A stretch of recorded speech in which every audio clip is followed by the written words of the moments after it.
I begin by thanking Paulo Tormenta Pinto, coordinator of the Grand Projects Congress, for inviting me for what I consider a great honor, that is to introduce the last keynote speaker of this Congress that, even in a pandemic time, brought together about 200 people in 3 intense days to reflect on the role of the grand projects that have been developed in recent years, but also to reflect on this model's future. And I would also like to take this opportunity to thank the audience who have reached the last moment of this intense debate here, demonstrating that despite the necessary physical distance, our minds always tend to find a way to get together. This Congress was, after all, another demonstration that exchanging ideas and communicating is, of course, fundamental for human beings, that despite the pandemic, we still are. And I would also like to thank, and above all, Jean-Louis Cohen, whose work I enormously admire and which I have had the privilege to follow, for having accepted this invitation and for having him here with us, albeit through the Zoom platform. In fact, Jean-Louis Cohen needs no introduction for many of those here today, but because there may also be some students from the early years of the architecture course, it would be enough to say that he's one of the greatest architectural critics in the world today. He was trained as an architect and historian, and he holds since 1994 the Sheldon Solo Chair for the History of Architecture at New York University's Institute of Fine Arts. And in 2014, he has been appointed to the first chair for architecture at the Collège de France. He has published more than 30 books, including many that you certainly know, like France's Modern Architectures in History, Le Corbusier Atlas of Modern Landscapes, The Future of Architecture Since 1889, Architecture in Uniform, and Le Corbusier and the Mystique of the USSR. And among the numerous exhibitions he has curated feature the centennial show L'Aventure de Le Corbusier at the Centre Georges Pompidou, Architecture in Uniform at the Canadian Centre for Architecture, and Le Corbusier, an Atlas of Modern Landscapes at the Museum of Modern Art. In fact, all these publications and exhibitions have as common denominator the sharp critical sense that leads Jean-Louis Cohen to dismantle a set of false, clear ideas on which the construction of the history of modern architecture has been based. Jean-Louis Cohen has been, above all, an inspiration for young researchers who find in his enormous curiosity, intelligence, and perspicacy a source of inexhaustible breadth. And I'm sure you'll feel the same with the research that he's going to present here today. In fact, Jean-Louis Cohen has been dedicated in recent years to a unique work, that of the publication of the catalogue raisonné of drawings by Frank Gehry, one of the most relevant architects of the moment, even though he's going to be 92 next week, where this architect's work is critically presented, exploring not only the basis of his conceptual thinking, but his progression from paper architecture to post-structuralism.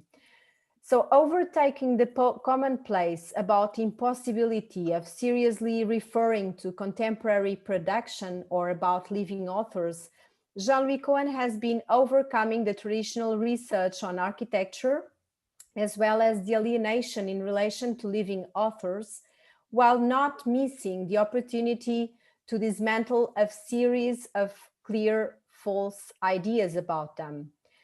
Frank Urbanism, Gehry Takes Up Cities is the title of this conference. In fact, it is generally assumed that Frank Gehry's architecture is objectual and that it does not establish a close linkage with its context. This conviction is fostered by both its innovative and disruptive character, as well as by how it has been presented in architectural books, magazines, and journals. However, it is clear that Gehry himself remarks, and I'll quote, "When people photograph my buildings, they usually crop the context."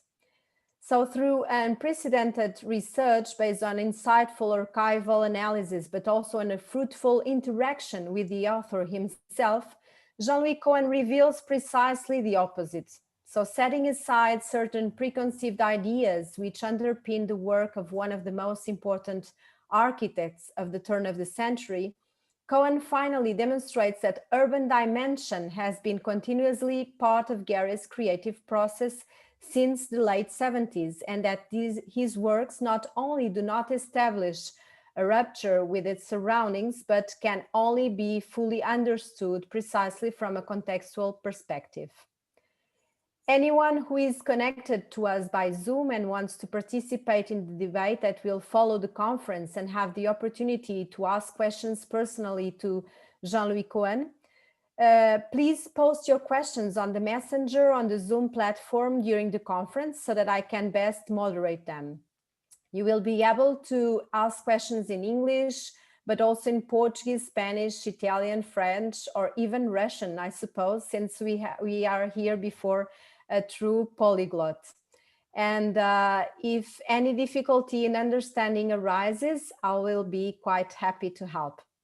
So it remains for me finally to thank Jean-Louis Cohen for his generosity in accepting this challenge of coming to ISCTE to exchange ideas with us, even through the Zoom platform, and without being able to offer our human warmth in exchange, and without being able to show the incredible work that our students are doing in our school and the research produced by our teachers and researchers. But there will certainly be plenty of opportunities for you to return, hopefully very soon and personally. Jean-Louis, you have the word. Well, thank you very much. Dear Marta, thank you for having organized all this, this very significant event. Thank you, Paulo Tormenta Pinto, for your kind invitation. I try to escape from your invitation as I have developed a sort of allergy to Zoom meetings of all sorts, but it's now our shared condition. And I have much sympathy. I had much sympathy, not only for your team, but also for the question discussed, the question of grand. There is already a semantic differentiation projects in architecture, a question which, as you know, has been in the center of building practice in the city where I'm now based and speaking from in Paris, where the grand projects have never stopped. I would go back to one very early event, which is the invitation made by Louis XIV to Gian Lorenzo Bernini to build the Louvre in 1667 or 66, which was a failure. Bernini had to leave and return to Rome, and it would take exactly 3 centuries or 300 years to see again for an architect, Piano and Rogers, being invited to build a major state building in Paris. So the question of grand projects has been a very heated one, the question of international expertise also. And it's clear that one of these projects which have been in the center, the focus of attention in the past 3 decades has been Frank Gehry's Guggenheim Museum in Bilbao, which has in a way sometimes hidden other aspects of this practice. So I wanted to discuss with you a series of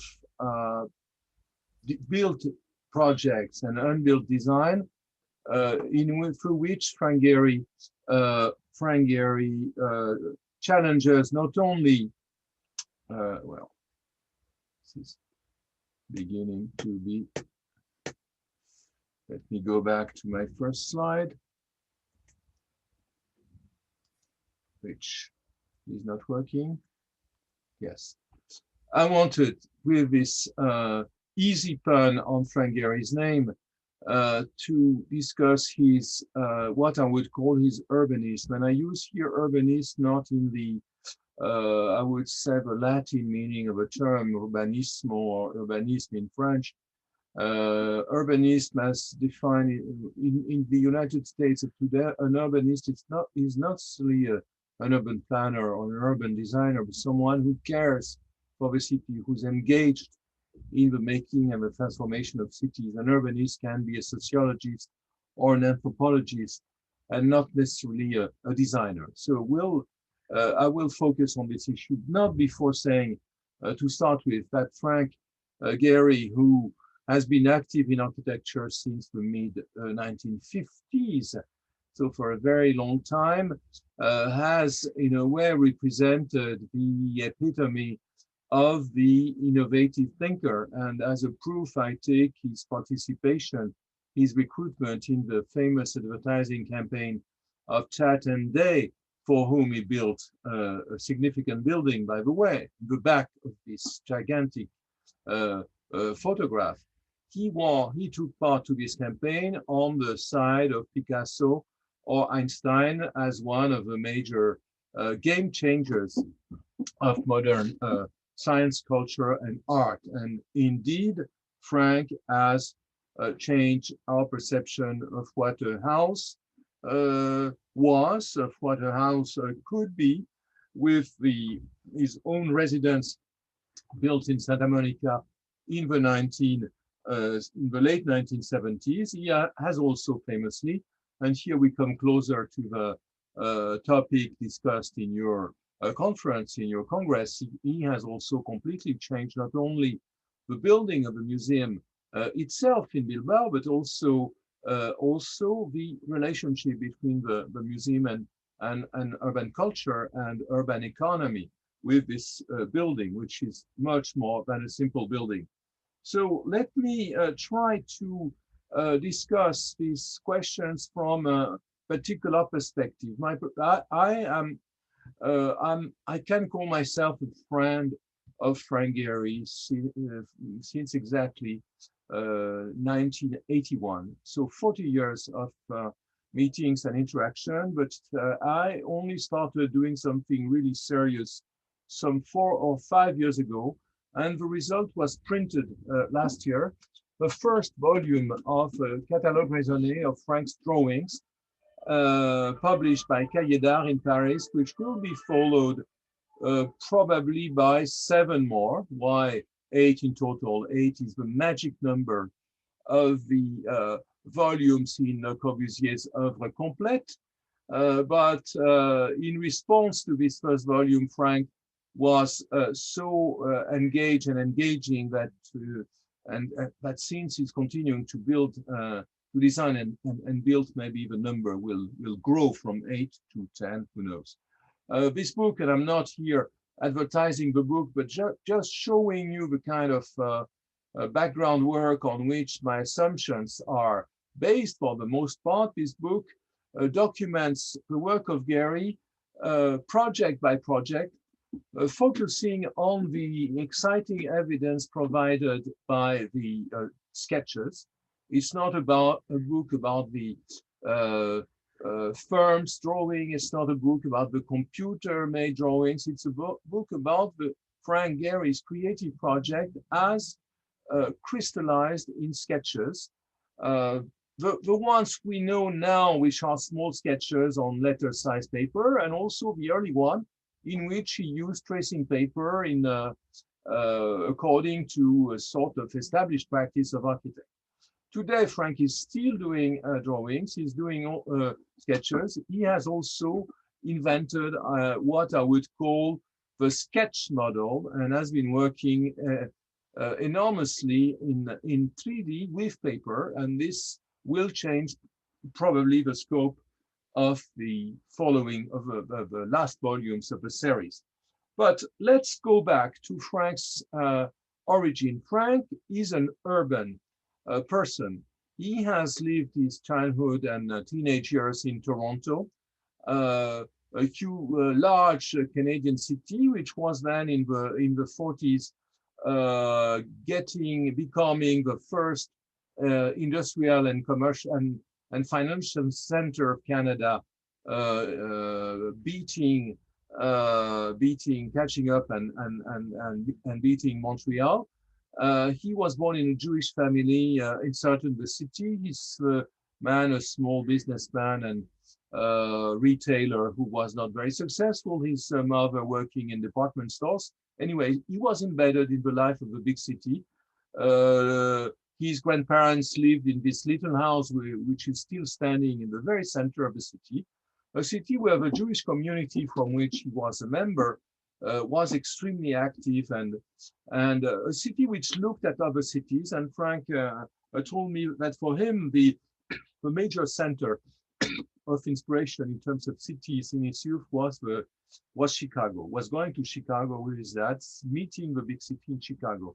His family moved in around 1945 in Los Angeles, and this is where Frank grew. Frank became an adult in a rather impoverished family, and his discovery of Los Angeles was made on the wheel of a truck as he worked as a truck driver for a relatively long period of time before going to college. So Gehry has had trained his eye and his physical knowledge of the city between Toronto, Chicago, and Los Angeles. In Los Angeles, he ended up studying architecture at the University of Southern California, which was then the only school active. The school at UCLA would be created later. And he met a number of very interesting architects who were, for the most part, people trained by Richard Neutra, but he also met Garrett Egbo, a landscape designer based at that time in San Francisco, who was working on the notion of what modern landscape, I could even say modernist landscape, could be. Egbo had been engaged in the landscape project of Roosevelt's New Deal. You see here his project for Texas, but he was he had a very deep social commitment. He was a sympathizer of the American Communist Party, and Gehry got from him an awareness of landscape, of cities, and also a certain political consciousness, an understanding of social issues, which he has kept even working for really high-profile clients. Egbo was one of his mentors. He even became an assistant to Egbo and produced in 1954 his architect's thesis working on a housing project in Baja California. So interested in the urban and social impact of architecture. This is the early drawing we know of him. He was later, I have problems with my keyboard. I don't know why. Wait a second. I'm returning.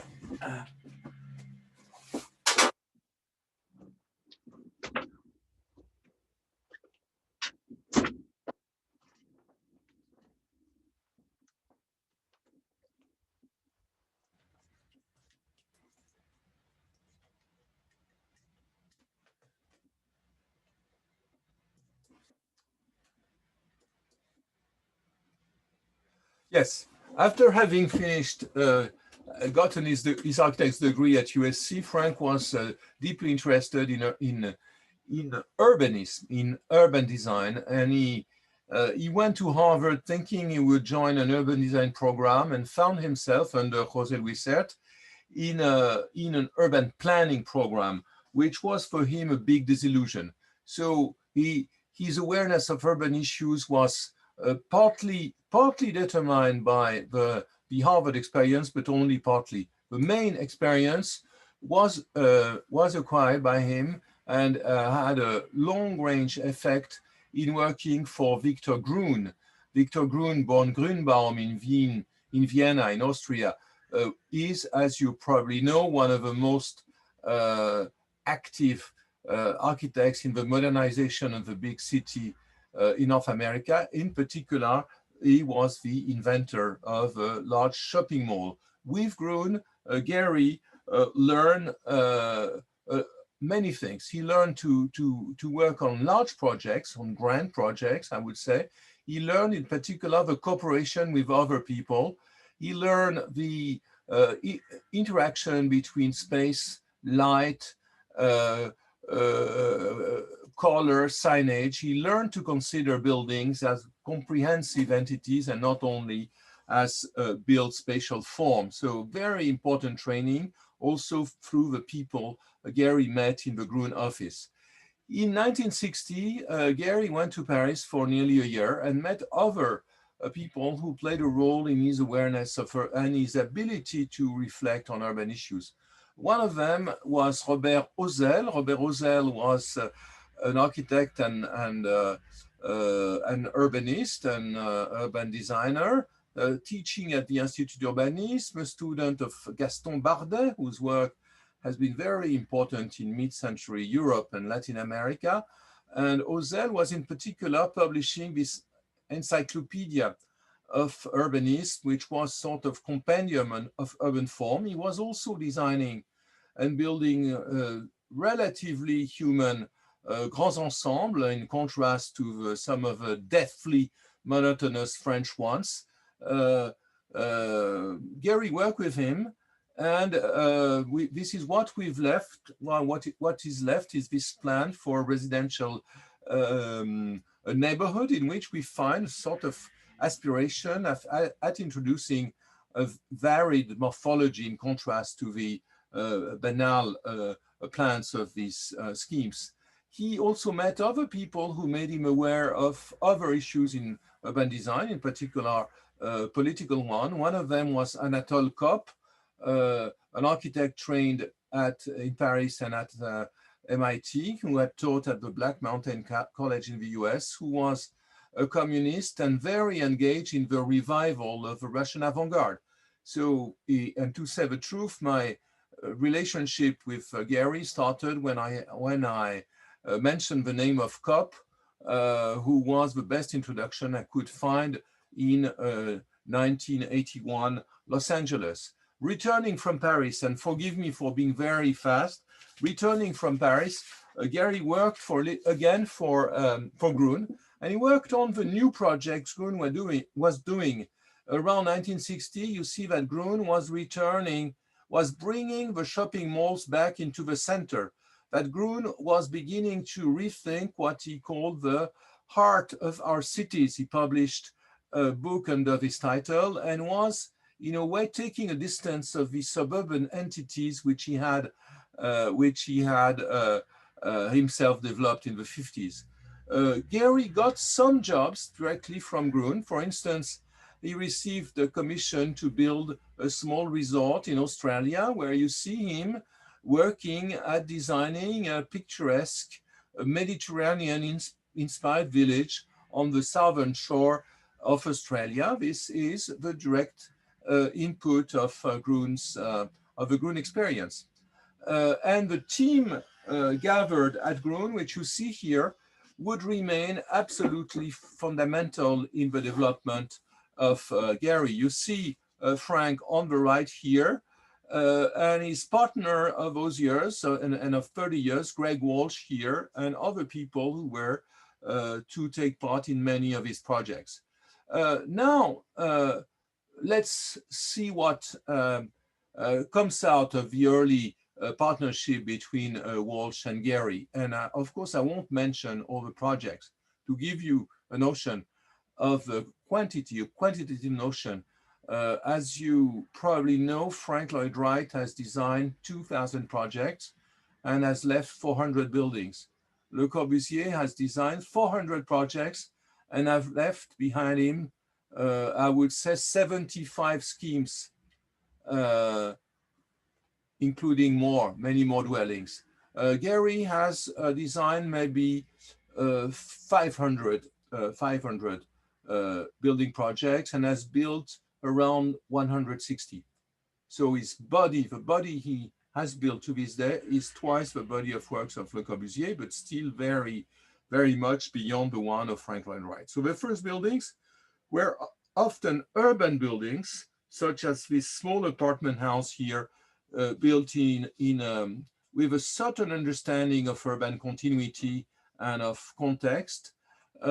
He took part to the incredible development of residential architecture in Los Angeles in the 60s, building one of these structures which have been called dingbats, or strange buildings by Rhein in his famous book on Los Angeles.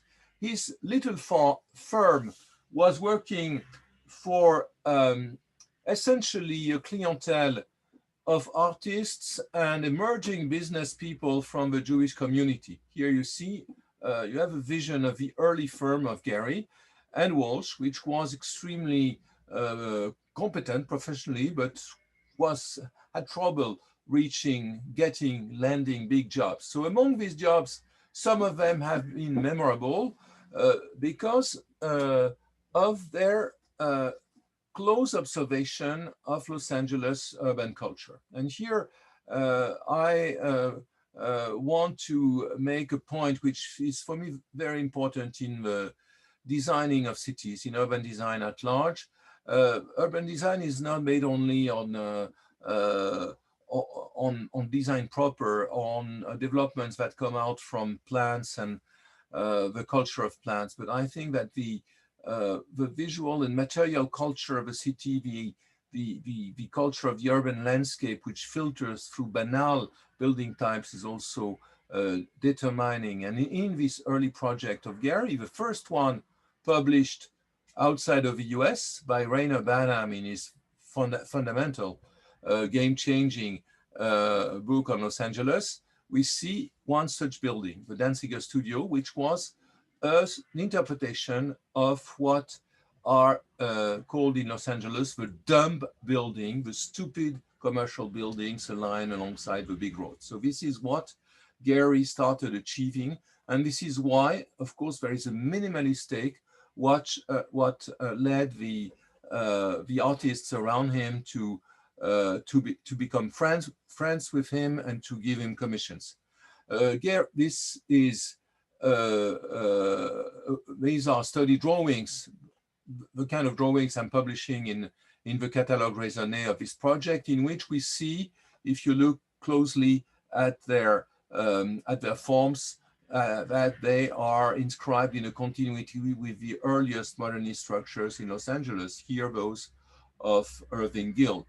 But Gehry was also, and here I'm touching the core of this presentation, Gehry was also trying to operate as an urban designer in Los Angeles and worked on a series of interesting, complex schemes for the central areas of some of the entities which compose Los Angeles, famously called 137 suburbs in search of a city. So Hermosa Beach is one of the 137 suburbs in which Gehry worked at creating, as you see, a multi-layered commercial, residential, and office center by the beach, connected to a pier, as you see here, connected to a pier going into the sea. So very sophisticated thought in which Gehry interiorized many of the ideas of the developers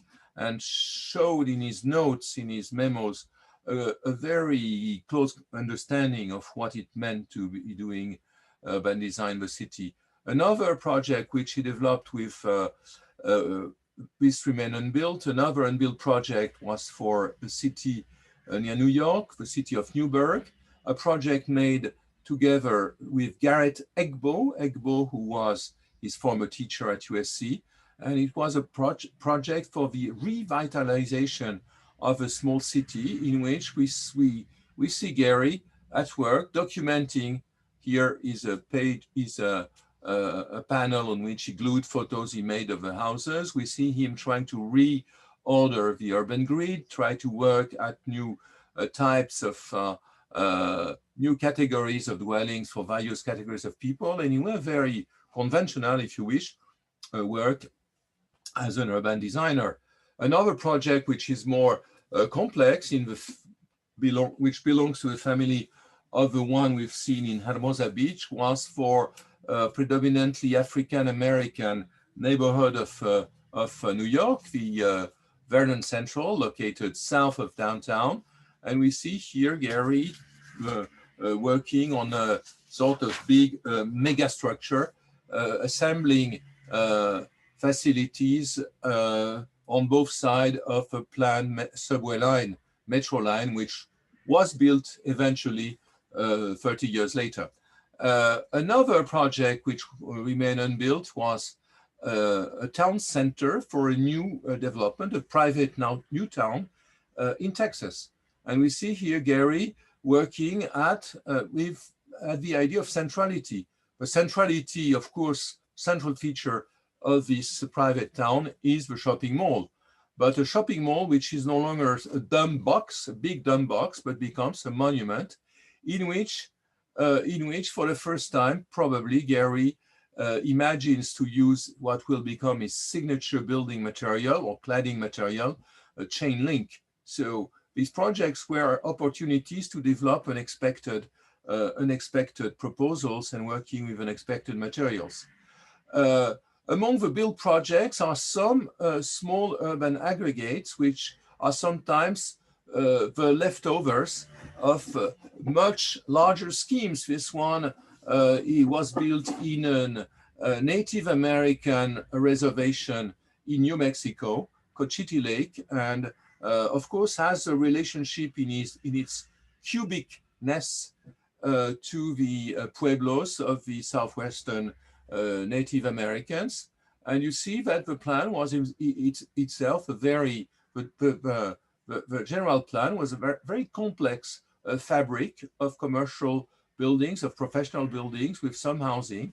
We see Gehry at work doing regular urban design and with some brilliance. Here the model, here a view of the, I like these kinds of documents which show, here we see the, how Gehry investigated the site and the building and the built materials. What is important here is that when Gehry tries to apply to the city of Los Angeles his ideas, different aspects collide. The first one is, of course, his key understanding of the banal architecture of a city. In this respect, he is very close to an artist like Ed Ruscha, who prints in the mid-50s remarkable little photo books on here some Los Angeles apartments, on parking lots, on the panorama, the moving panorama of sunset. Gehry is alert to the, again, to the banal landscape of the city. At the same time, he draws from this kind of projects an interest in the fragmentation of his designs, even his domestic designs. And here is, for me, a turning point in his work, which will have an impact on everything we'll see from now on. It's one of these small unbuilt projects which have a significant effect.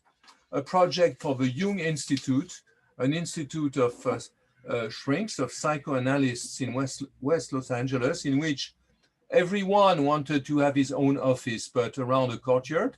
This was the program sketch of the client, and you see what Frank did on the right. He created a plural system of autonomous forms. We see them better here on this sketch, autonomous prismatic forms, which of course bring to mind the ones Le Corbusier had inserted in Vers une Architecture in 1923.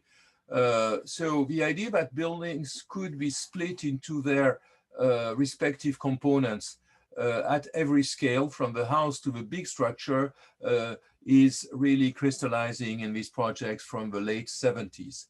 The most significant one, and probably the moment where Gehry could have made a major move into urban design at large scale, was a shopping mall built in Santa Monica in the 70s, just on the side of the ocean in Santa Monica, a beach city. And it is, for me, a really major project because of its complexity and the questions Gehry had to deal with. Here we see the first version of this project, which was a gigantic combination of offices, hotels, and retail,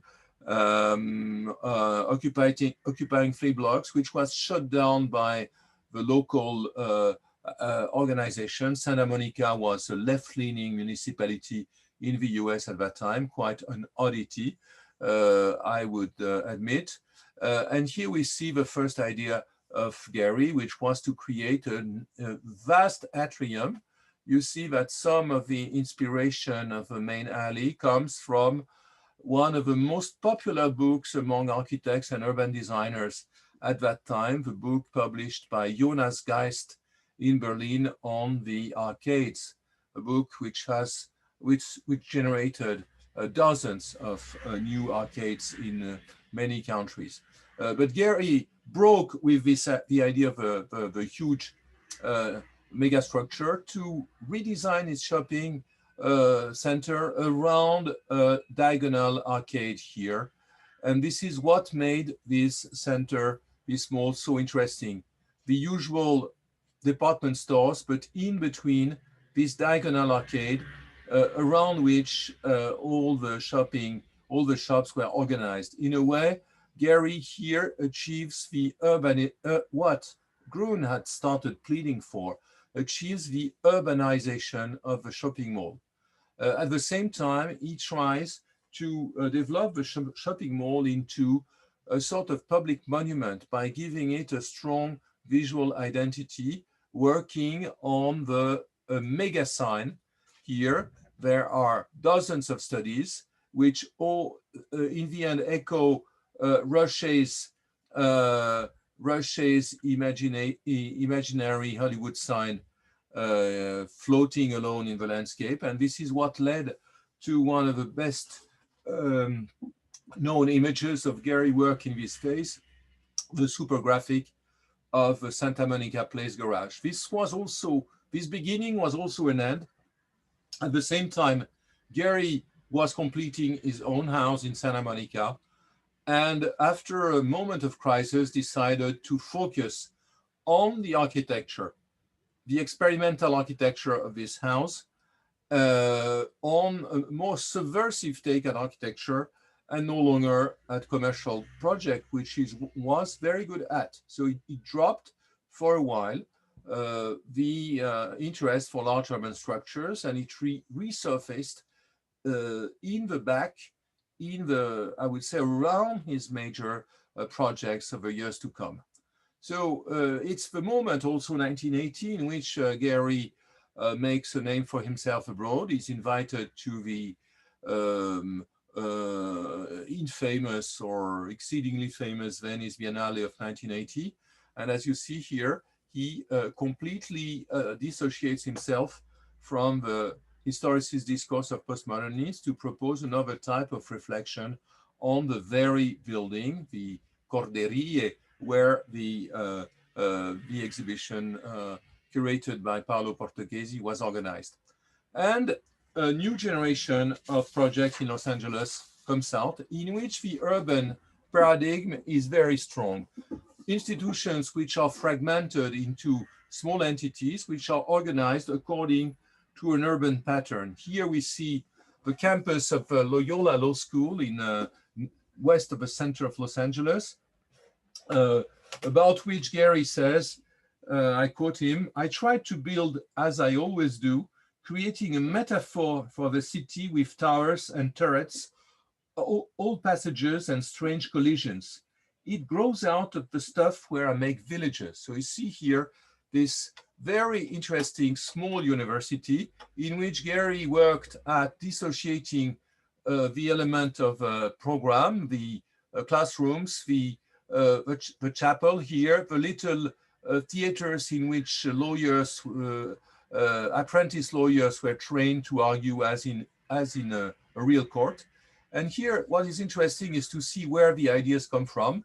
And this is not something I will discuss today in great detail, but the relationship of Gehry with art is an extremely fruitful and complex one.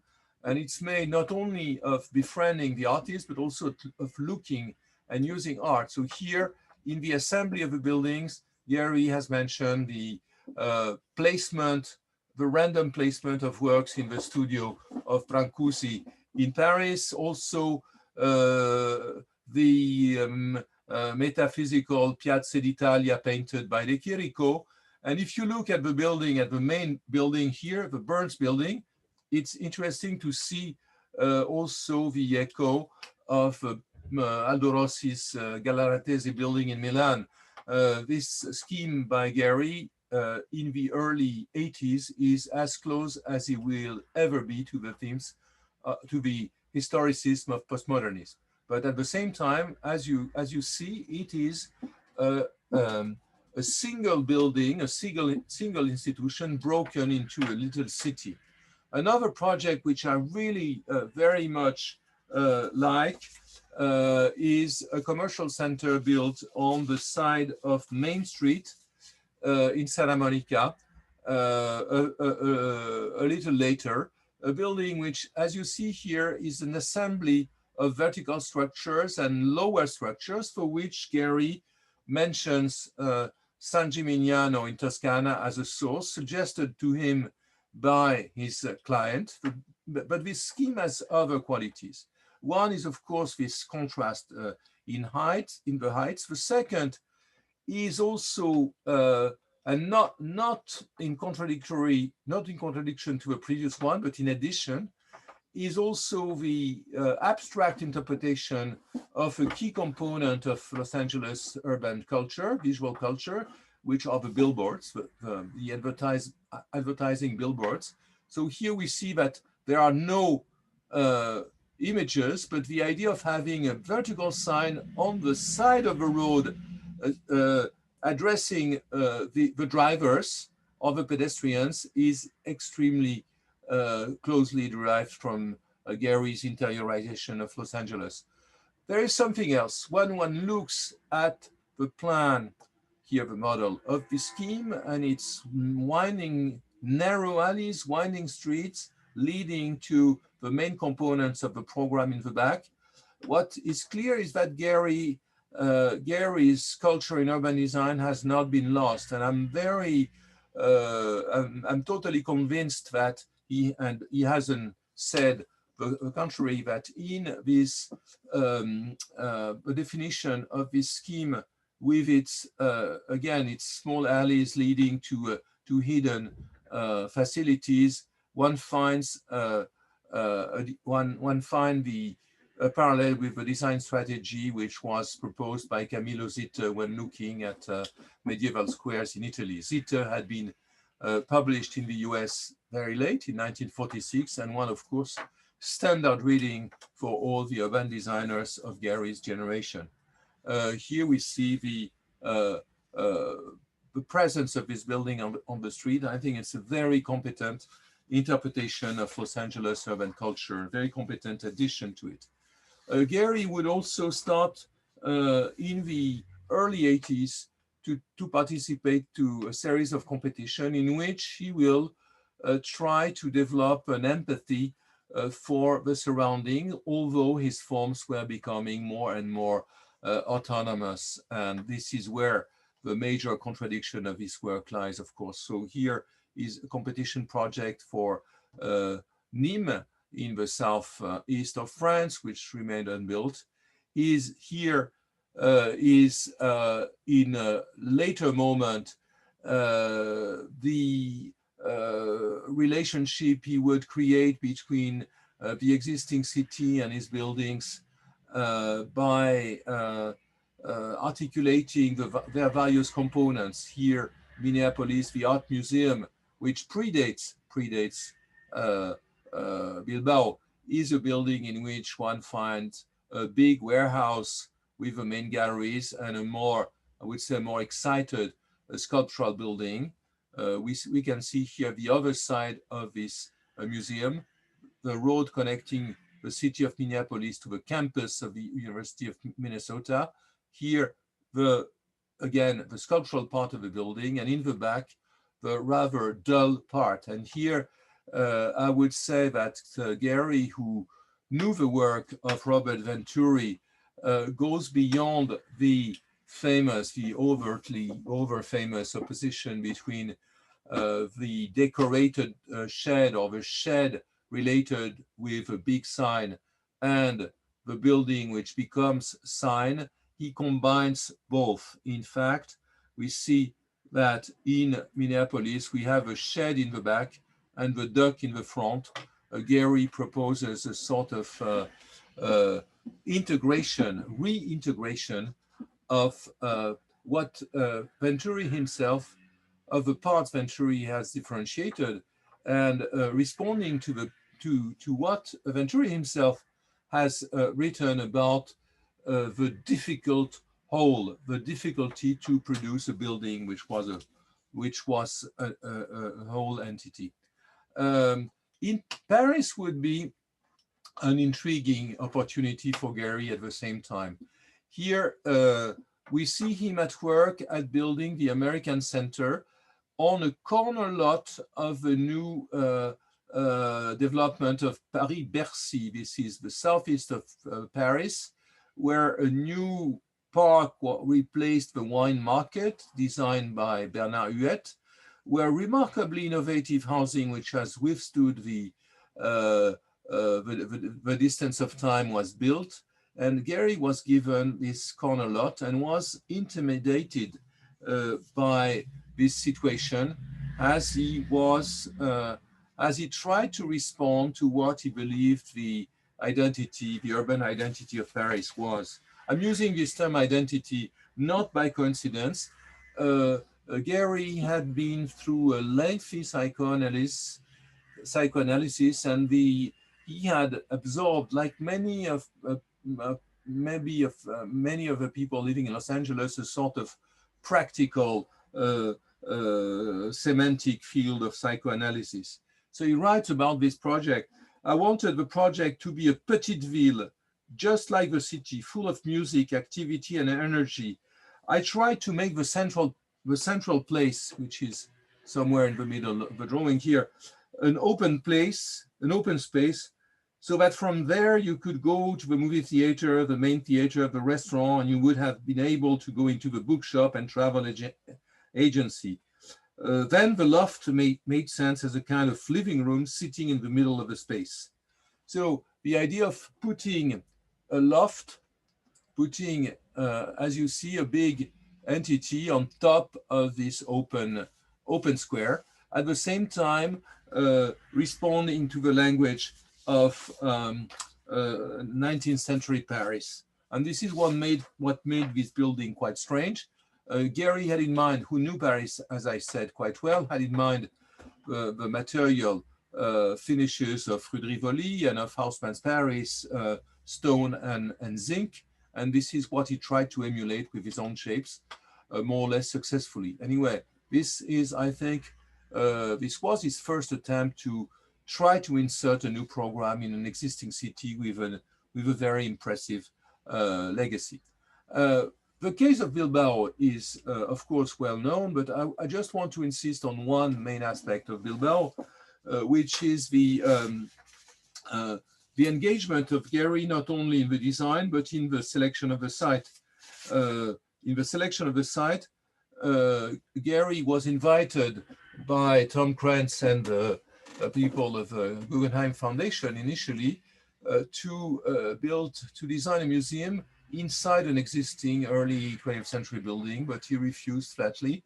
And his building is here, the Alhóndiga is here. And what Gehry did was, on this sketch of July 91, to designate a different site. So here, I think you have a really novel contribution of Gehry, which is not being content with a clear mandate and a site already selected, but being really attracted to the redefinition of the city with a single building. As if you were building, he said, I think one day, as you were building Notre Dame first and then the Ile de la Cité around it. So he worked very closely at understanding the process of development of Bilbao on the Nervion River with the demise of the shipbuilding yards, and then designed the building to fit in this situation. So to face the various aspects of the topography, to lean on the existing bridge, it's an extremely contextual building in which the energy of the building is built in response to the exterior and doesn't grow out from an interior distribution. So it's very tactical building, if you want, in dealing with what was around the building. And of course, I don't need to say anything else. It's a well-known building, but which needs to be revisited in order to understand its urban presence, which is very clear on this view of the street leading to the river. In a different context, such as the one of Manhattan, when Gehry worked on this unbuilt Guggenheim Museum, he was no longer, he was left alone on a sort of artificial island and could not deal with the same precision and with the same, I think, the same quality to the challenge of a city. So this would not have been as great as Bilbao, despite the brilliance of the and the movement of this floating structure above the water. In the case of the another famous, I'm not using the term iconic, which you might have discussed in your Congress. It's a term I really reject. I think it's an easy way of getting rid of the complex processes of meaning of contemporary building. So in a way, in this case, there is something of an icon in the back of the building. So it can be a cinematographic icon, but which came late in the process. This project is interesting because it comes out, it's located on the banks of the Moldau, of the Vltava, the river which crosses Prague, articulating a large square and an embankment here, and this is what the building stands for. It is in fact a sort of hinge between two aspects of the city, in which then Gehry recycles ideas he got from the observation of Prague, like the presence of domes on the corner buildings of many cities, of many buildings in the city. Another project which I find interesting in the interaction between urban design and other considerations coming from art is this Neue Zollhof scheme in Düsseldorf. Gehry was active in the years following the German reunification in Berlin and elsewhere. Here he built an office scheme which could have been a bar blocking the view from the rest of the area towards the Rhine. And in fact, the scheme is a porous scheme in which all the buildings are letting air and view and keeping a sort of porous continuity between the water and the city. In their assembly, and this is here a parallel which is not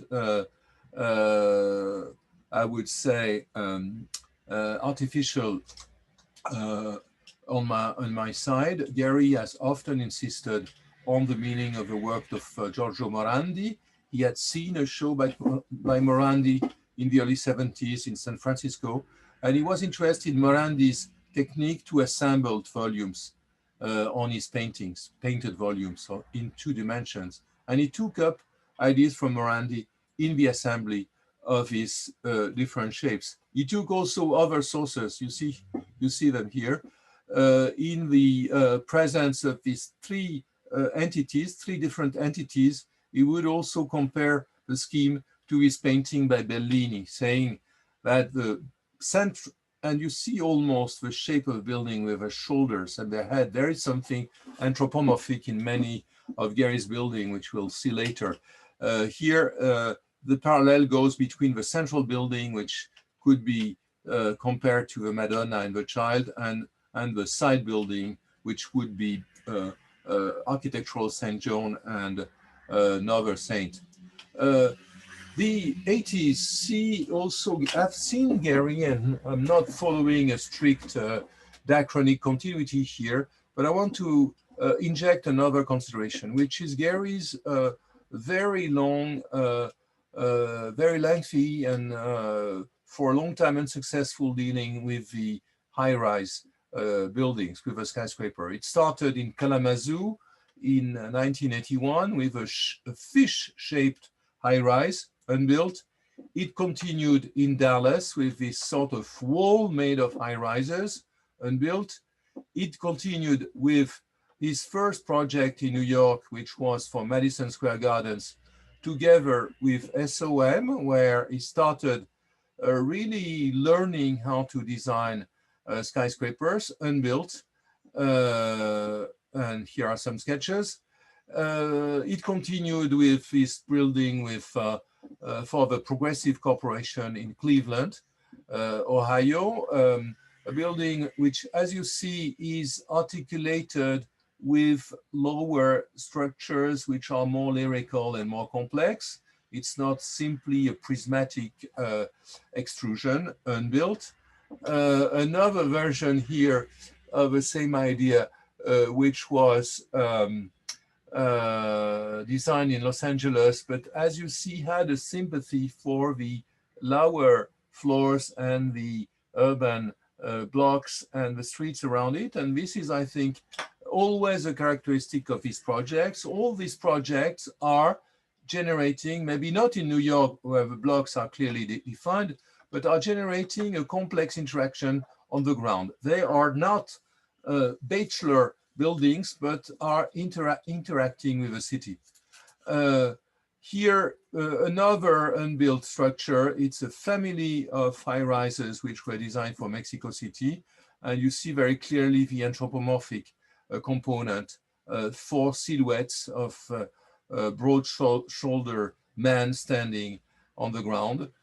More feminine forms in this later version, which might have been contaminated by the Fred and Ginger building, which leads me to say that the work of Gehry cannot be understood in a completely linear and diachronic system, that it's, we see lines of project developing across, along the time, but at the same time, these projects, some of the programs are contaminated, if I may say so, by other projects which are contemporary and not necessarily dealing with the same functional requirements. Museums contaminate skyscrapers, skyscrapers contaminate housing schemes, etc.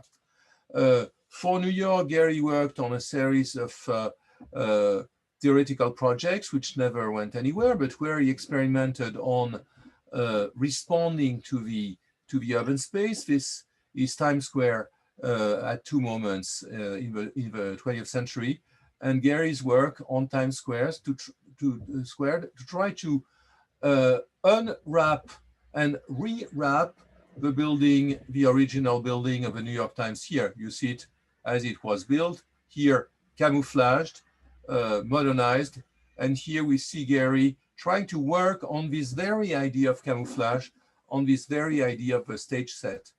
The most important, the most significant, and I think the most lasting in its effects of all this building was his unbuilt scheme for the New York Times in 2000.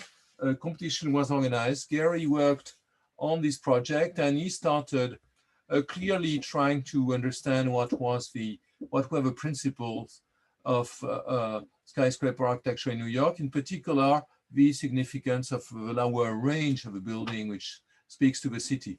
He works also on the sculptural qualities of the building. Here, drawing his inspiration for this particularly interesting version on the right from Michelangelo's Slaves. So the skyscraper again engaged in a sort of I would say interaction between urban inputs and artistic inputs.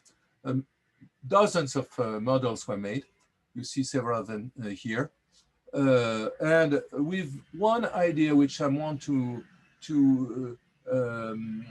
underline here, this is a building which, as you see, works with the ground, the idea of creating a large atrium on the ground. At the same time, Gehry works, addresses the New York skyline with a new idea, a really fundamental idea which has never been implemented in the end, the idea a building whose top would vanish in the sky, would be like uh, what a brush on a painting leaves behind when it dries up. So the idea of a vanishing form in the sky, which was a beautiful idea, and of course very difficult one, which was very difficult to build. In the end, Gehry won, but refused to come to New York to set up his practice in New York to build the project, and the building was made by Renzo Piano. So yes, another scheme for New York, which remained unbuilt and is typical of Gehry's approach to urban schemes, which tends to an infinite expansion of his models and of his reflection of the urban fabric.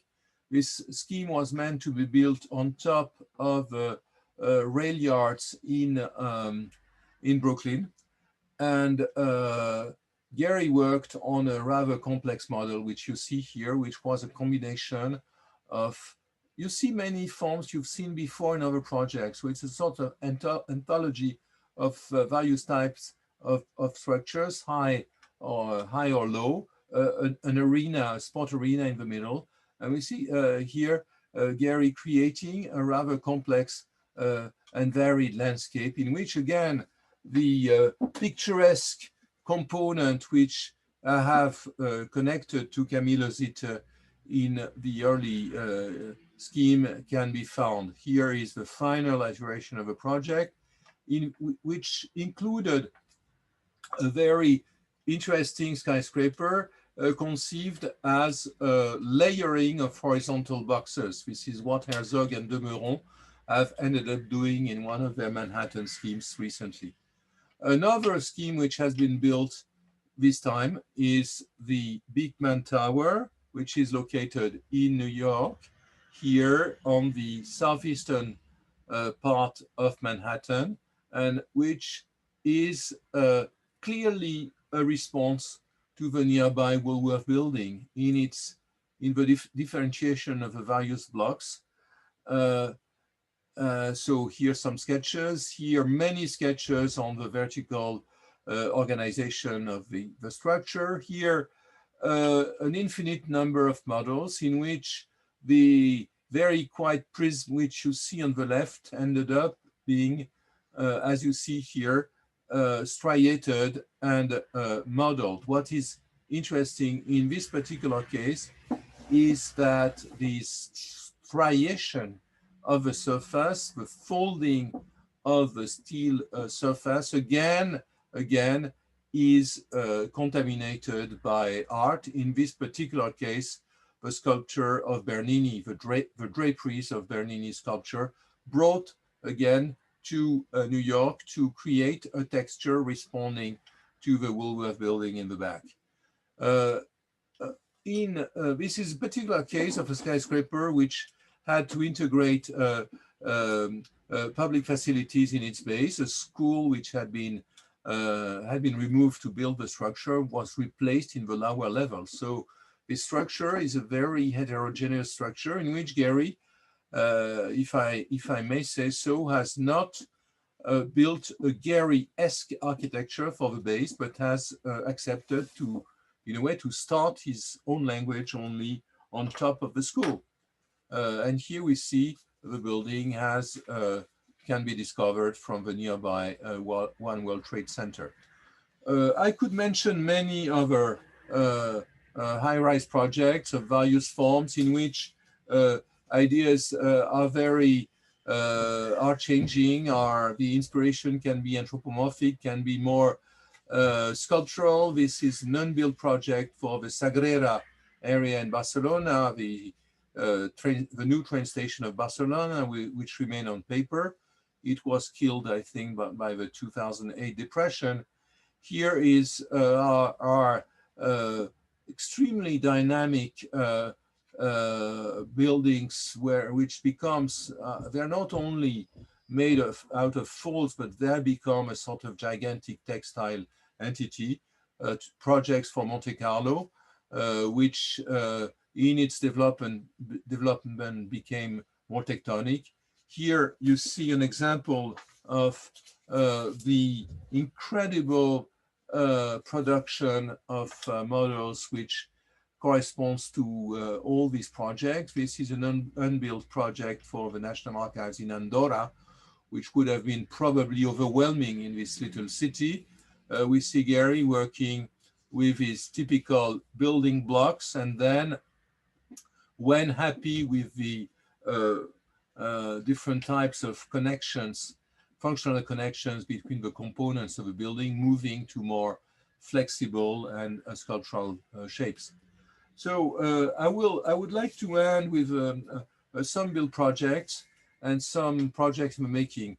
Walt Disney Concert Hall here, which took forever to build, was very closely initially connected to the nearby music center.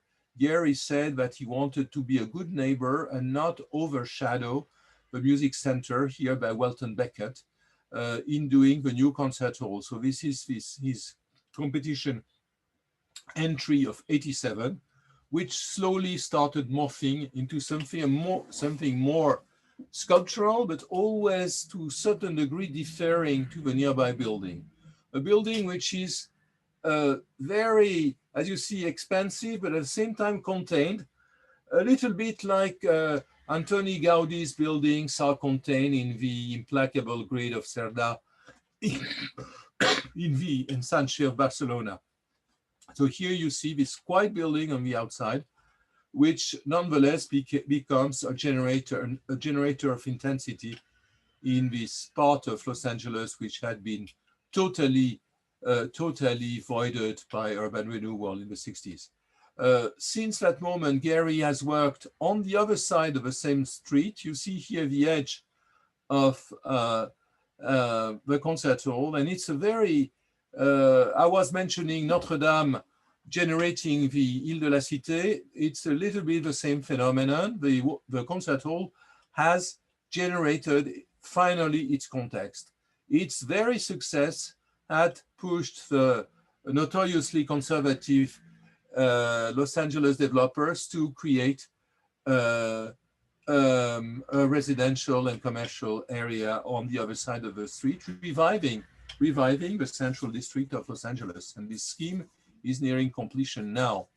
Other projects, I think, are single buildings, which use the paradigm of or the syntagm, if you wish, of the urban entity, of the urban landscape.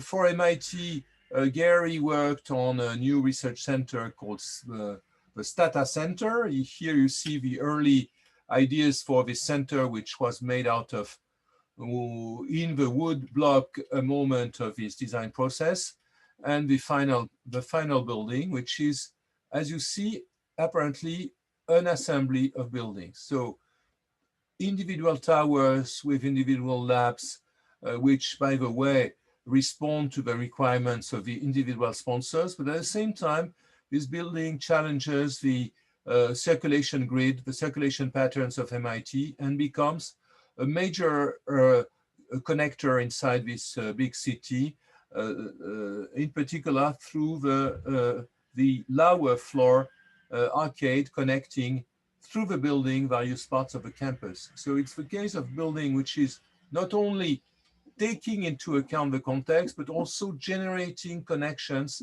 improving, and in a way, again, urbanizing, making this context made of endless corridors more urban. I wouldn't say the same for the Vuitton Foundation, which is really a lonely building in the Bois de Boulogne in Paris. What is interesting here is, of course, the echo of some vast glass entities, vast glass containers in Paris, still existing ones on top or vanished one at the bottom. What is more interesting is probably the way in which the foundation's open roof, a double roof with its platform, allows for the observation and the capture of the horizon of the city of Paris. So building outside the city, which looks at the city and frames it. the next building Gehry will finally complete in France after many years is a building in Arles for the Luma Foundation. It is a building made of workshops, of studies, residences for artists of various types. It is located in the former Roman city of Arles, and interestingly references the city in a certain way. The city of Arles, which you see here with the famous circus, is also famous because in the Middle Ages it had shrunk to the point of being, I would say, condensed inside the amphitheater itself, which had given the exterior form to the town. And Gehry alludes to that when he creates, when working on this building, as you see here, with literally dozens of models, he recreates the idea of the entity in a drum, the drum echoing the amphitheater, and the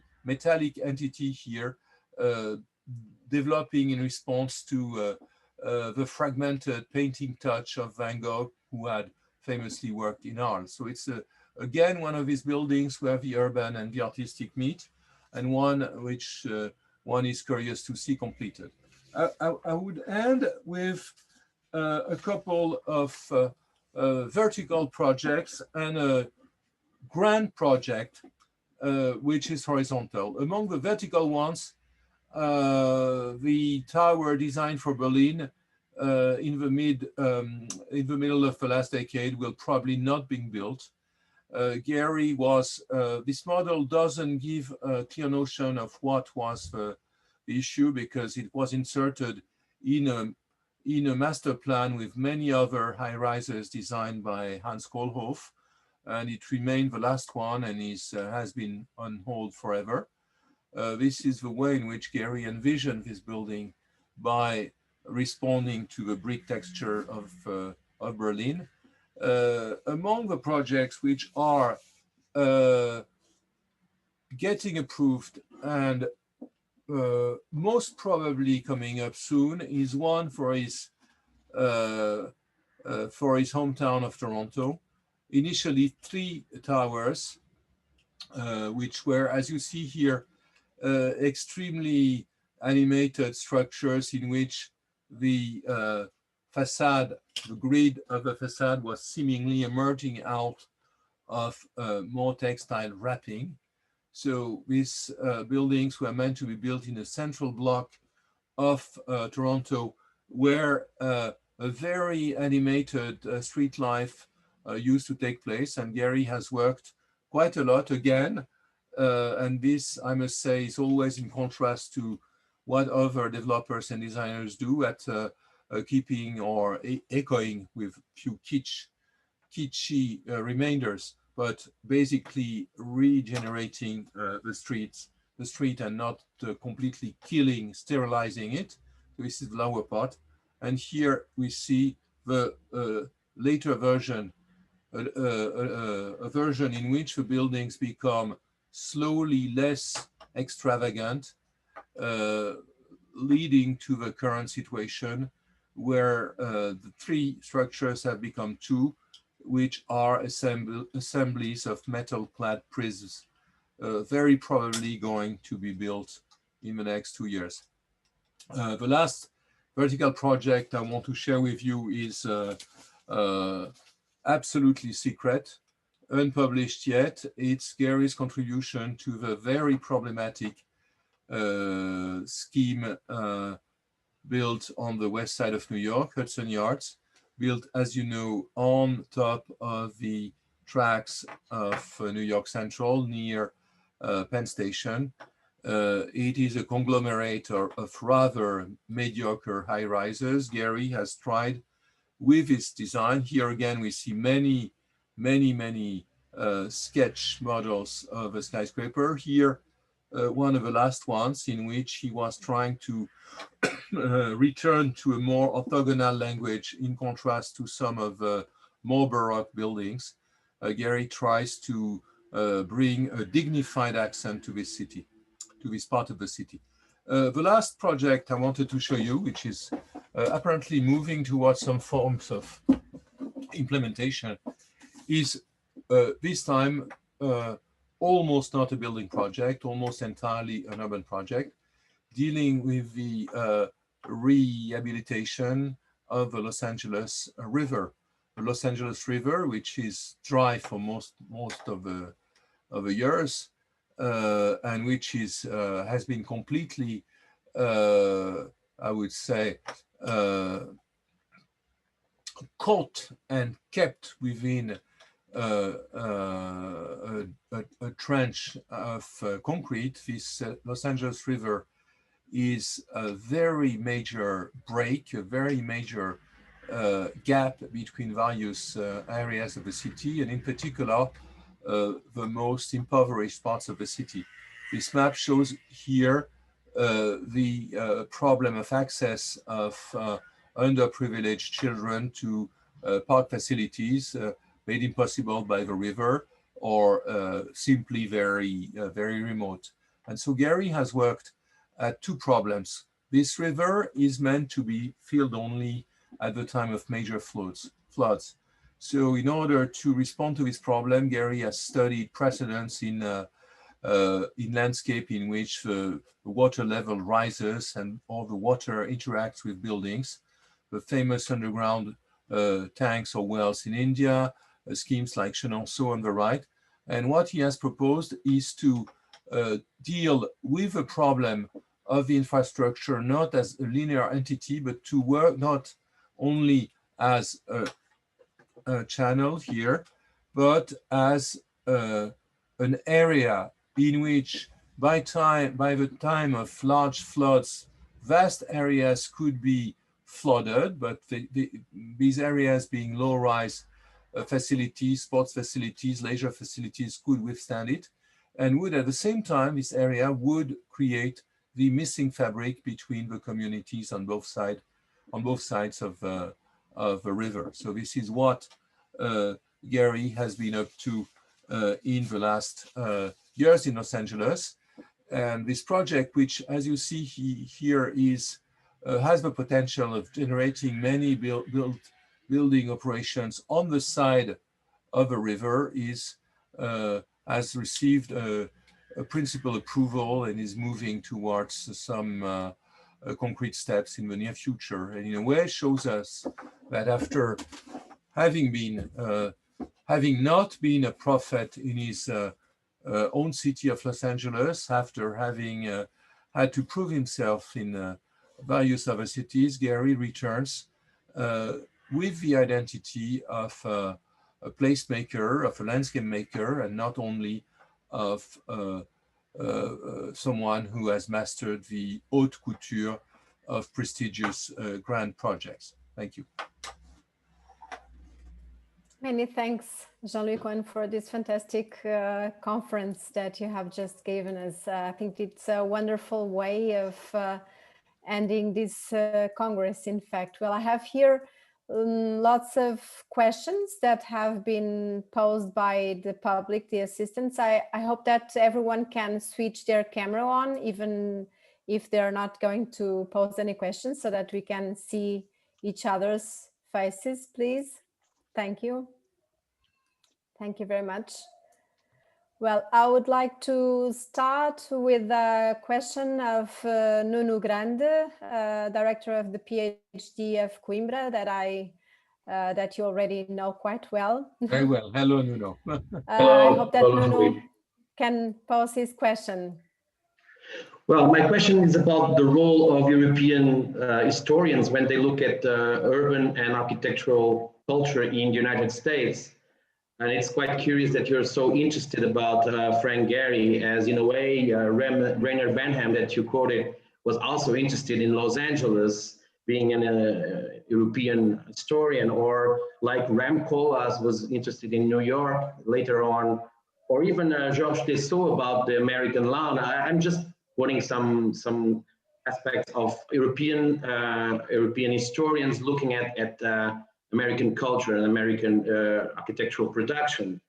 And of course, when we think about Gehry, we immediately think about Benham and the way he described Los Angeles.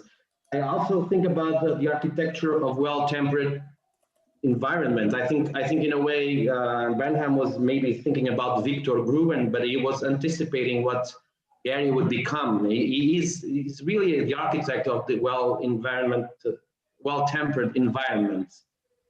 Even he didn't expect that Gehry would show up, I guess.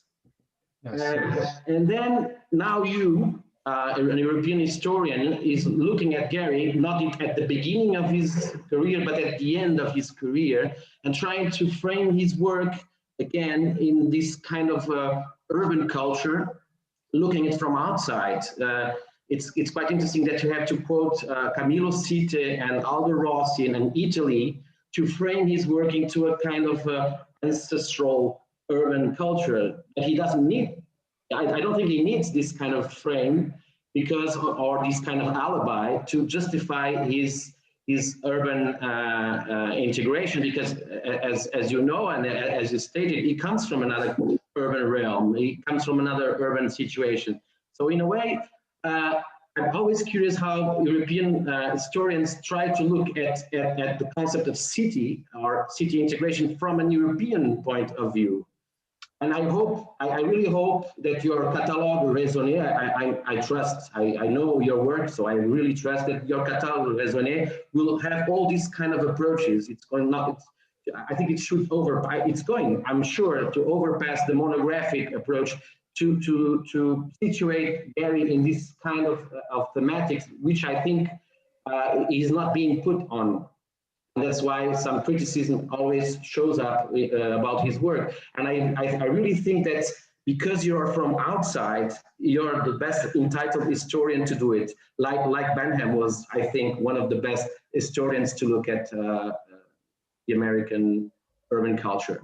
Yes, but don't forget that Benham was has spent much time in Los Angeles in the 60s.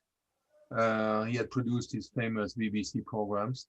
He was connected to the independent group and Brits who were absolutely obsessed with American pop culture.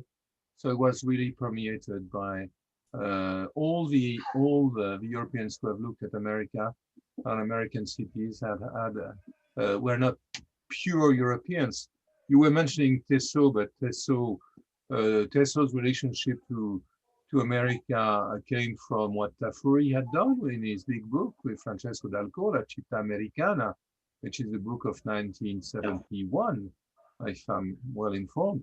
And there was a very intense interest for American cities in Italy. Look at Mumford was translated, the work done by many Italian intellectuals at Understanding America. So I think that the opposition between America and Europe needs to be mitigated. Again, Gehry had spent time in Europe. His the most important people he had met who really marked him at Harvard, where one of them was Joseph Zaleski, who had worked with Le Corbusier in Paris. The other one was, what is his name?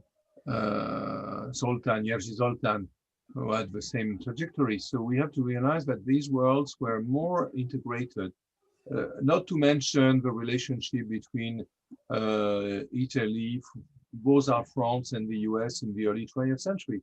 So we're dealing with a culture which is much more porous, much more interurban than what one likes to think. Do you think he needs this kind of concept of city, ancestral? Yes, yes, I really think so. I really think so. I think this is what I perceive in his early writings. I mean, he was not, he absorbed some elements of you had contradicting inputs. On one side, with Rocher and some of the Los Angeles artists of the early 60s, who were in a way grandchildren of Marcel Duchamp. One should never forget that the first ever retrospective of Duchamp's work took place in 1963 in Pasadena, in Los Angeles. There had never been a retrospective show. So Los Angeles, the art culture in Los Angeles was very particular, but at the same time, Los Angeles Gehry had a sort of, was in a sort of mood of rejection towards the vulgarity of Los Angeles commercial architecture. Here I would quote John Lautner, remarkable architect who inspired Gehry a lot.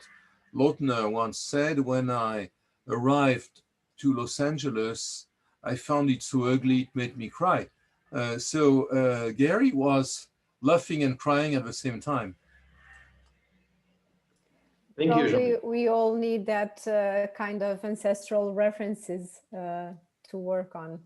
Well, many thanks, Nuno, for your question. I would like to ask Carlos Machado e Moura to pose also a question to Jean-Louis Cohen. Carlos Machado e Moura is a very good Portuguese architect, and he's making his PhD in the School of Oporto. Carlos. Thank you, Marta. My question is very brief. It's probably more provocation than a real question. I wanted to ask Professor Cohen to comment on a remark by Hal Foster in the text, Master Builder, in which, probably thinking of the Bilbao effect, he notes that if Guy Debord defines spectacle as the capital accumulated to the point where it becomes an image, then with Frank Gehry the reverse is true as well. Spectacle is an image accumulated to the point where it becomes capital. So what? Thank you. So what? I respect very much Hal Foster as an art historian. I think that his analysis of architecture are just missing the point, because he's precisely looking essentially at the image. Or what is interesting about Gehry's buildings is precisely that they're not images. They produce images, they're generating images, but they do not start, they never start as an image. And this is what I'm documenting step by step in working on the sketches. I'm trying to rebuild the design process. So sometimes there are initial hypotheses, we all know as architects, and I'm one of them, that that there is no objective pattern which leads from the program to the form, that you have intuitions of form which in a way shape your reading of a program. But in the case of Gehry, there is a certain naivete, initial naivete in respect to a program. And I think that Hal Foster doesn't read that, because he doesn't go see the building, because he looks at the images as reproduced in the glossy magazines. And I think it simply doesn't relate to the real Gehry, but with an imagined other.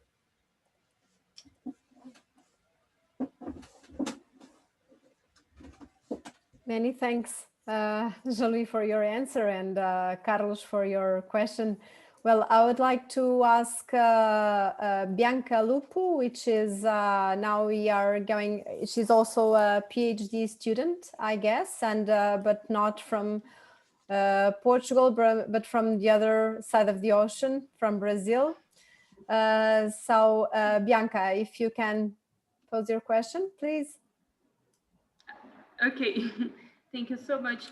Well, I was looking at the Guggenheim museums. That's because of my question, and I select that after Bilbao, there were like 130 projects requested for Frank Gehry, and like more than 60 projects requested for the Guggenheim Foundations around the world in a lot of cities. And I'd like to ask you, if in your opinion, if there is a connection between the Frank Gehry urbanism and the Guggenheim urbanism.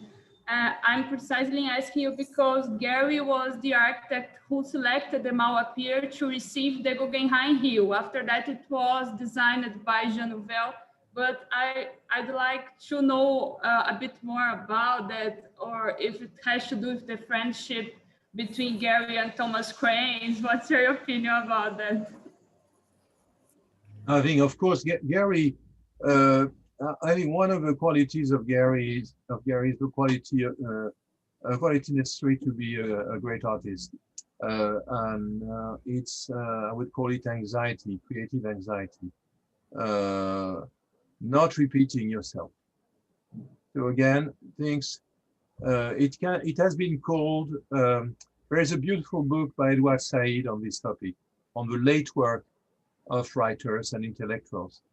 And I think knowing how to handle your late work without repeating yourself, it has been called also by other writers the senile sublime, the sublime of the late work. And there are artists or architects who are repeating themselves forever. So Gehry didn't want to do the same program. New York was irresistible,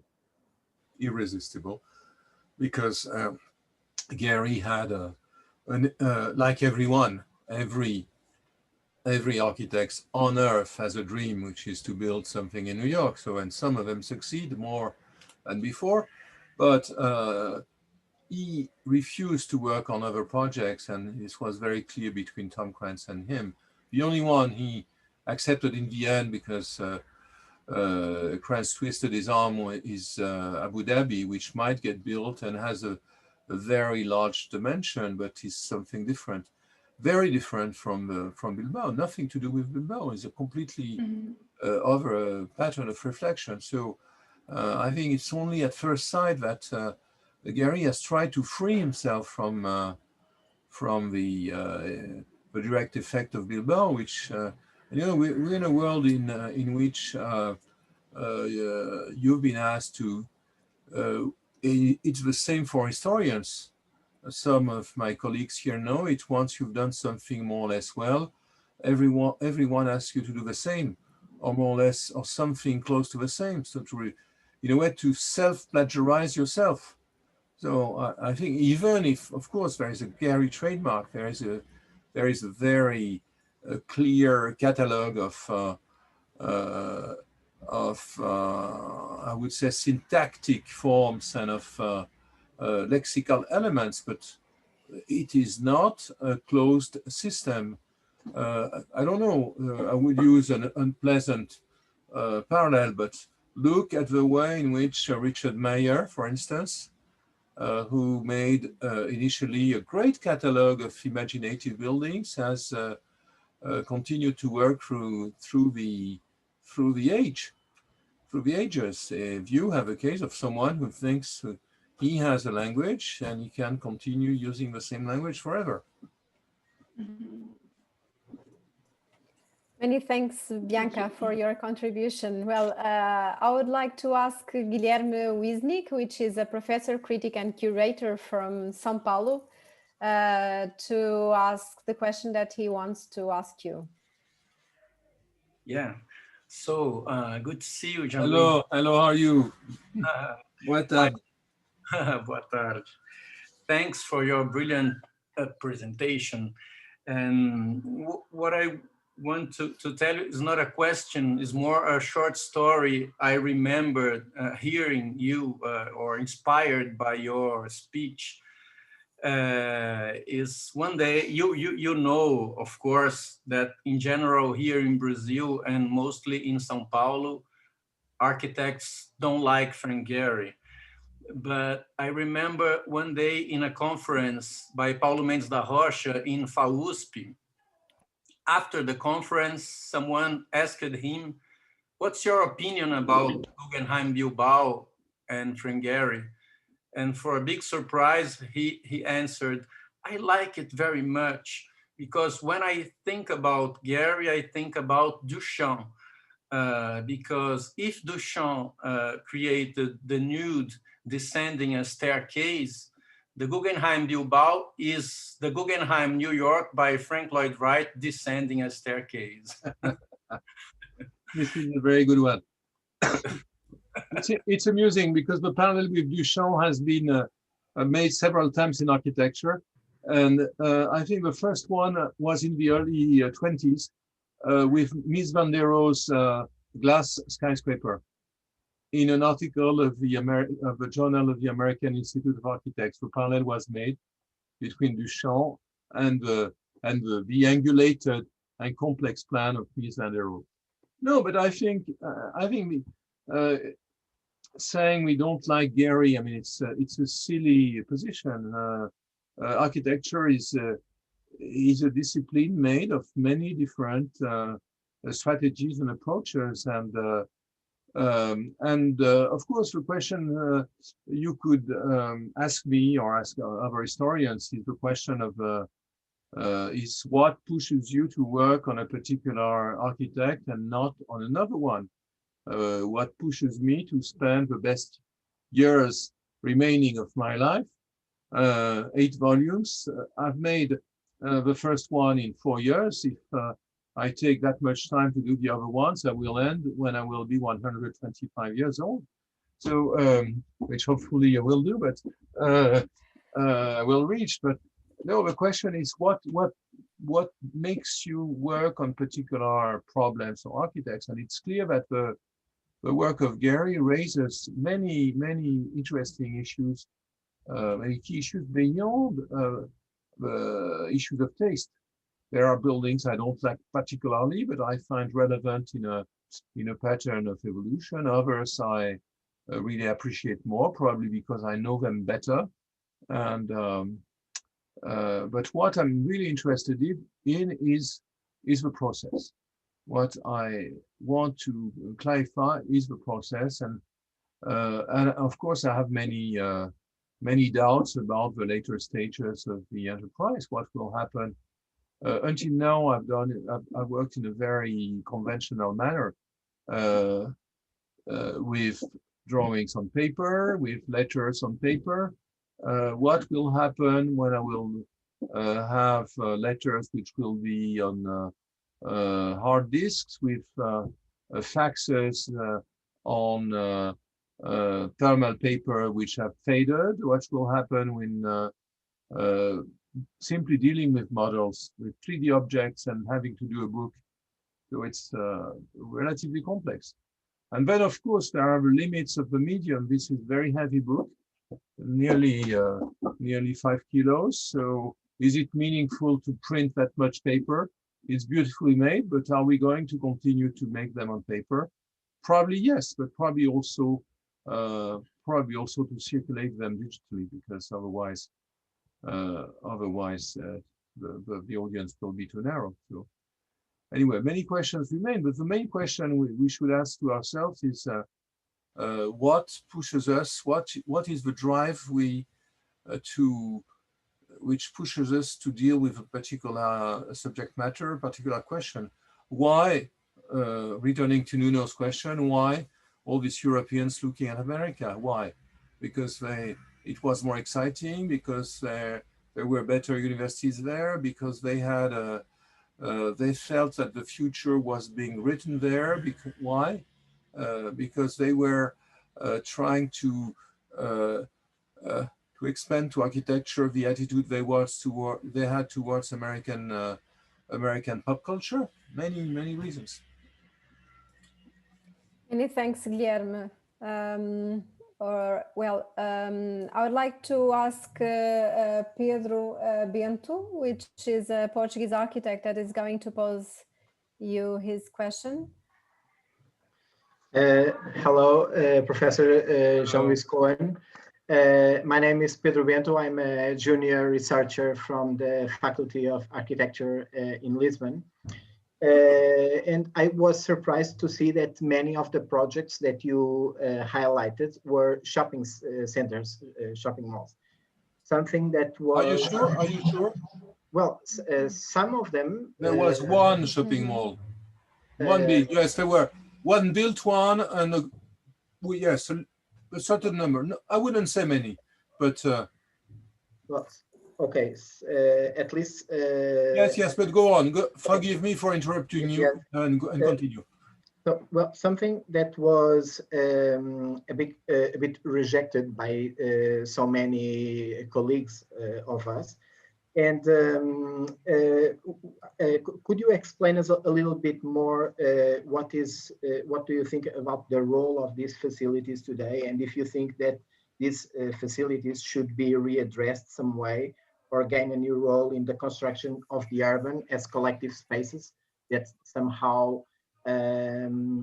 it could extend the public space?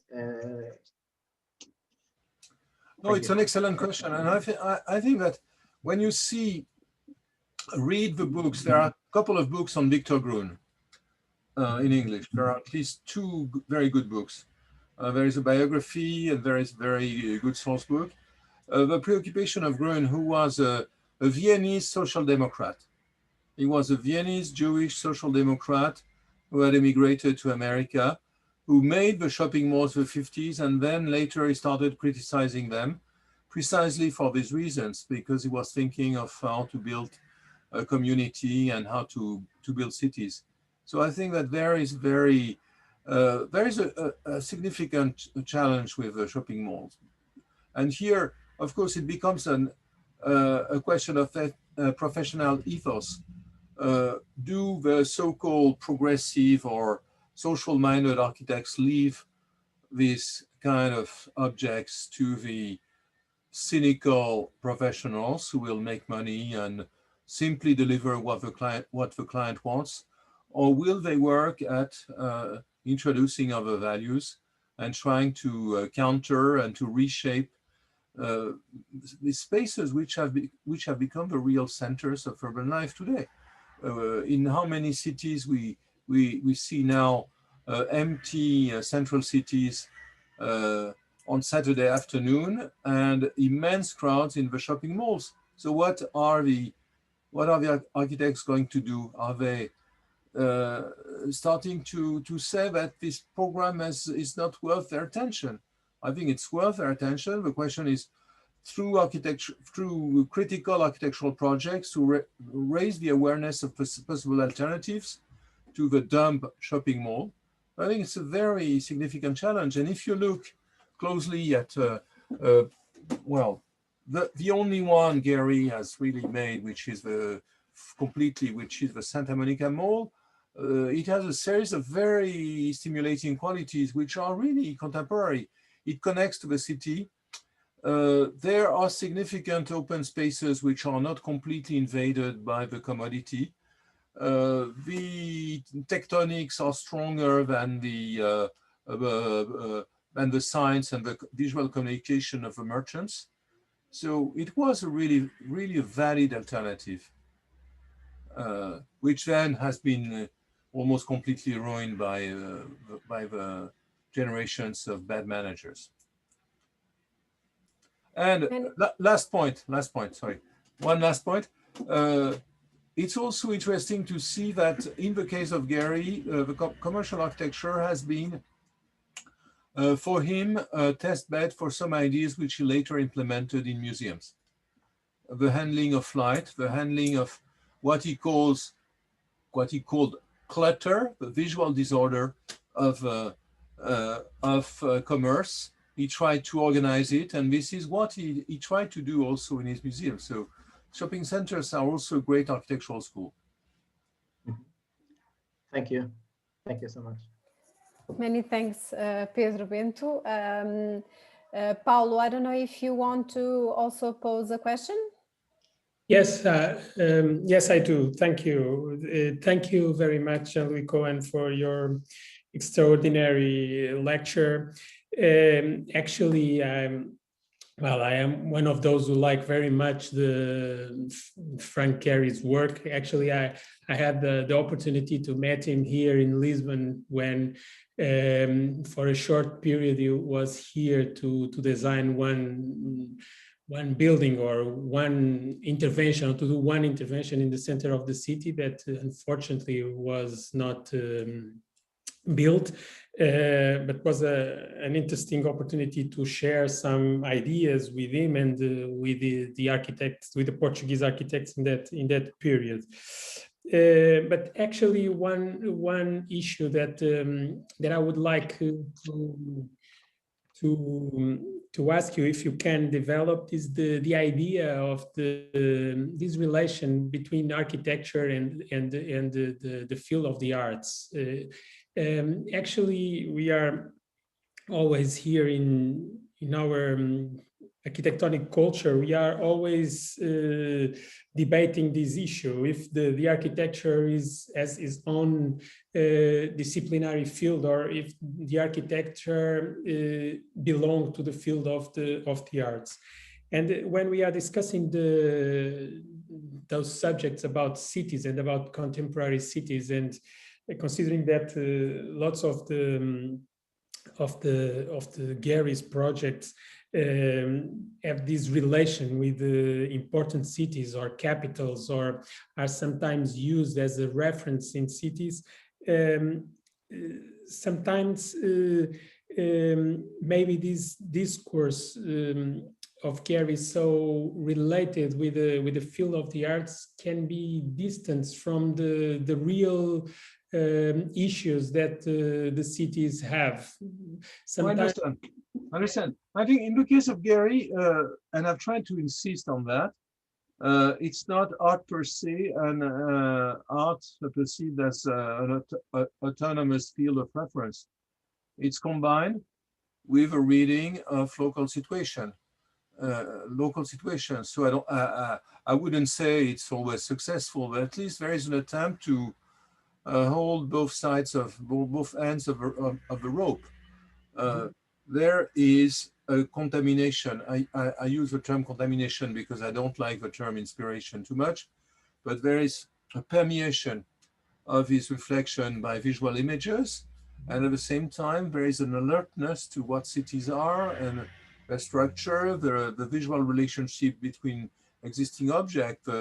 The huge models are crazy. I mean, to make a small building, the model would cover square kilometers because of trying to understand the relationship between one piece and all the other pieces. But this doesn't prevent the introduction of a more art-related idea elsewhere. So, by the way, I think that constantly having to rethink the question of architecture as art, or architecture as a different type of social-oriented practice, which is in dialogue with art, is fantastic. I mean, it's the core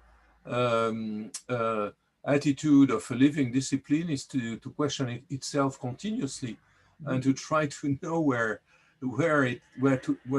it locates itself in the field of social practice, and how it changes over time, or how it changes the same. So I think Gehry is bringing us, again, much more than other architects, this idea, because it's a very ample one. So I have built an exhibition project which seems to have suffered a lot from the pandemic, on Gehry and art, or Gehry as art, Gehry and / as art, in which I'm trying to work on first his relationship with the artist, friendship, socializing with the artist. Second, the artist as clients, buildings for painters and others. So then Gehry in studying art, because he has a long track of exhibition installations and museums interior. Then, which is much more important, Gehry as collector. And then, much more important, of course, is art as source of various types. And this goes from indirectly Duchamp, it starts with Rauschenberg, with Gordon Matta Clark, with Morandi, sometimes possibly Picasso, the old masters I've mentioned, Michelangelo, medieval sculpture, sometimes even some ancient sources. So it's a very wide field in which we see that architecture is a process which is constantly infiltrated by itself and by other sources. So this is what I think is so interesting in the work of someone like Le Corbusier, to a lesser degree, or to another degree, in the work of Frank Lloyd Wright, and also in the work of Gehry. Thank you. Many thanks, Paulo. I don't know if Nuno Tavares da Costa can pose his question. Yes, can you hear me? Yes, perfectly. Okay. Just want to, well, thank you for your presentation, first of all. And I would like to ask if you could develop a little bit more the point where you mentioned the connection or the relationship with Anatoly Kopp. Because I was wondering, and when Guilherme also stated this sort of allergy from the Brazilian architects with Gehry, I was reminding that some of these Brazilian, mainly the ones from São Paulo, have a strong relationship with Anatoly Kopp, and mainly with the book that he wrote, which is, I think, something like when modernism was a style and not, it was more a cause than a style. And so I was a little bit intrigued with this reference to connection of Anatoly Kopp with Frank Gehry. Well, of course, quand le moderne n'était pas un style, when modernist was, and it's not modernist, should not be translated by modernist precisely, because modernist refers to style. So translating by modernism is mistranslating Kopp. It's not my favorite book. I think that it's not a major book of Kopp. It's a book which has some, I would say, some sectarian aspects, which misses some really embarrassing points about the history of modern architecture, which was not always at the service of progressive ideas. So no, the relationship between Kopp was something which took place in Paris around 60. The context was the context of the war, the French war in Algeria, and Kopp was, he met Kopp through common friends, and they went along very well. Kopp had lived in America during the war. He had a very close connection with some American, progressive American architects, and they got along to the point that when an extreme right putsch was took place in Algiers in 1961, Kopp took Gehry with him to the airport, where the where leftist forces were meant to be waiting for the arrival of the conservative paratroopers from Algeria. So there is even very clear episode here in their joint experience of French political life. But then it stops there. I don't think that Gehry was ever interested in the social dimension of the Russian avant-garde, which was underlined by Kopp. He was interested in its formal dimension. Yet at the same time, always defines himself, Gehry, as a leftist, saying, I'm not getting commissions for social housing. I would be happy to do them. These projects go against my beliefs sometime, but of course he builds them out of empathy. And this is something I've not underlined. One of the major drives in Gehry's work is the connection with the clients and the development of a long relationship over time, which this is what happens with clients in the 60s and 70s. Something I've not mentioned in this exceedingly long lecture is the relationship he had with one of the major private home builders in America, which built a new town in Maryland, which was very important developer with whom he really came very, very close. So I think things are much more complex.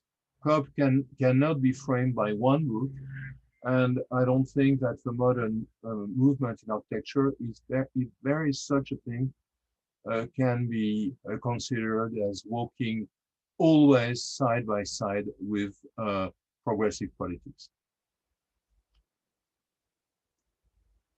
Many thanks, Nuno. So before closing, I would only like to ask you something, Jean-Louis. Because in fact it is common to say that researches on living authors should not be done, that it would be better for these authors to speak about their own work, that there is no historical distance between us and them. However, the truth is that a lot of research about the present or about a very recent past, as well as in particular about living authors, have been very fruitful, as in fact we can testify by listening to your beautiful lecture. And the truth is that your research on Frank Gehry is naturally different from the one that could be produced posthumously. How did you deal with this issue? How did you deal with the possible problem of the lack of historical distance from the author? And how, on the other hand, did you deal with the possibilities that imply studying a living author? He is asking the author himself if the thesis that you are assembling to make sense for him. First of all, well, we kind of read this volume, the introductions as well as the projects dealing with single projects or buildings. It's not a hagiography. It's not a celebration of Gehry. I'm taking, of course, I'm taking the measure of his relevance and his success, but I'm not using any superlatives. I'm not, it's a relatively cold type of writing, even if I have a certain empathy, but it's not driven by empathy. It's a narrative of how things took place. So it's a chronicle of how things took place, an interpretation of possible sources, of possible effects, and which has been made better by the presence of Frank Gehry. The day when I won't be able to show him a drawing and ask him what happens in this corner, why did you change in one day from this to that, and he still has a very crisp memory, I will miss something. Yes. So I need this closeness for the kind of stuff I'm doing, and I miss not being, I'm engaged in several other projects. One is a big project on the architecture, during the Vichy regime, during the German occupation of France. Nothing got built but plans, books, many policies, laws, etc. Many things were made, many designs, but I'm really at a loss not being able to ask questions to living beings. Who liked whom, who was having lunch with whom, who slept with whom, who got this commission for whom. I mean, I'm really desperate to find information that goes beyond the archive, because after all, the history we're making is a history of human beings. And it's what is better for a history of human beings than having the humans themselves? Of course. So in fact, we can also think about this kind of history that that you are making right now as something that can be quite relevant for the future, because in fact you are making a registration of all these contacts with Frank Gehry himself. So somehow you become a primary source. You know, I don't know, but no, I think that the French historians had a concept for this kind of research. They called it l'histoire du temps présent, history of the present time. I think history of the present time is really very significant. It can bring some light to issues of practice, but simply as a pure act of knowledge, it's important. And it has to be based on interaction with the witnesses and the protagonists. So I really think that, of course, with all the precautions, we know that they're not that historians have to remain critical, skeptical, sometimes even subversive. What they need is imagination, and they need a human touch. They need a human touch. You can't work only on the base of texts and drawings when you're dealing in a field which is still a living field. So go see the practitioners around you and try to record record their positions and their statements, their impressions, knowing that you have always to remain suspicious and critical. That's all I can say. Well, many thanks, Jean-Louis. I think that My this pleasure. lecture was absolutely fantastic and a fantastic way of ending this Congress. Paulo, would you like to say the last words?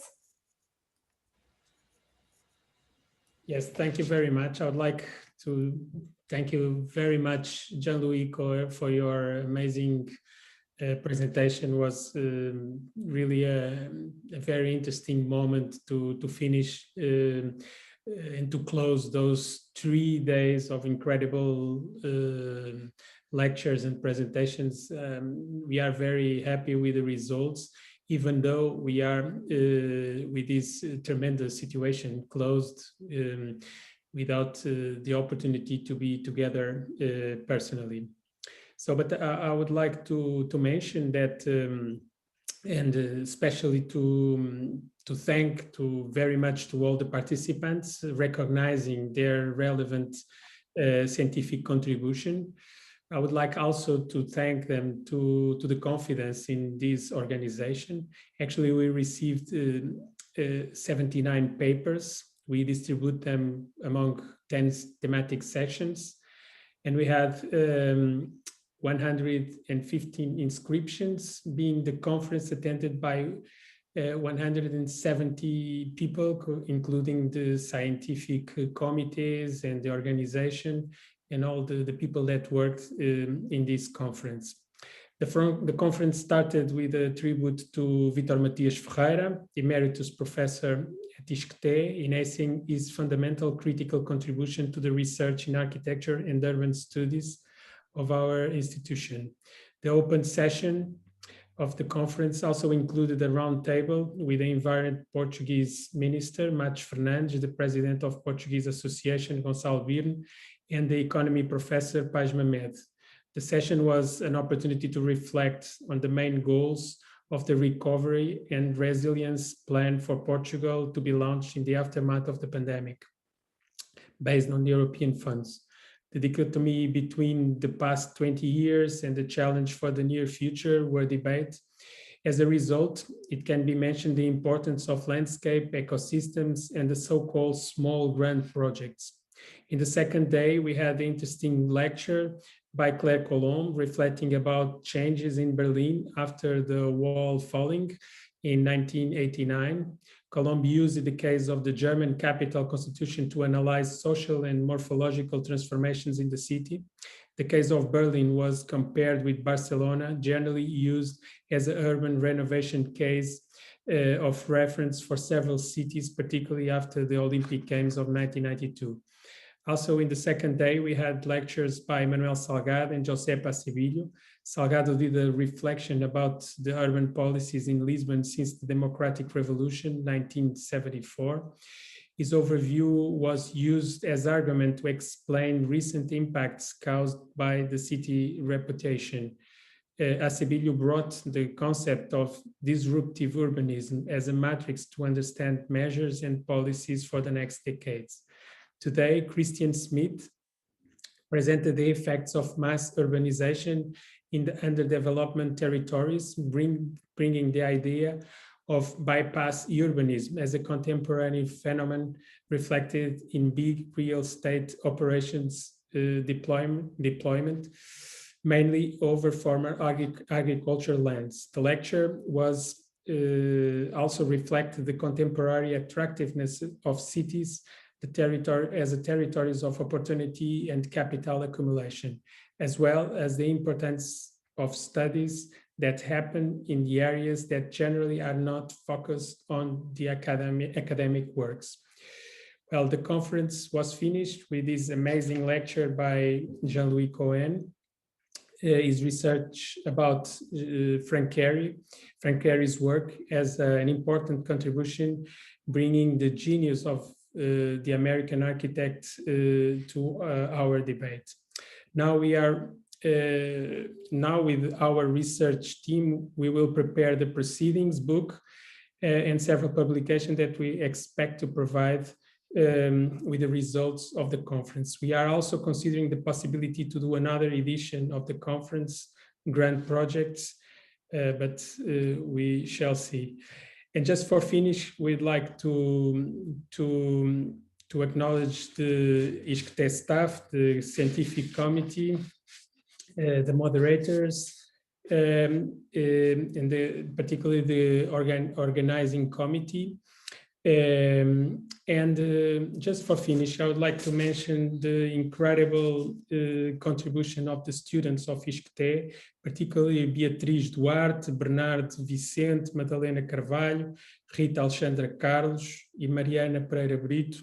Their incredible contribution for our sessions, and we are very happy to have you in our team in this conference. So that's all. I'd like to thank you all very much, particularly to Jean-Louis Cohen, in acing again his incredible presentation, and all of you. I hope we maintain together, so we will give you more information about the results of the conference. And thank you very much.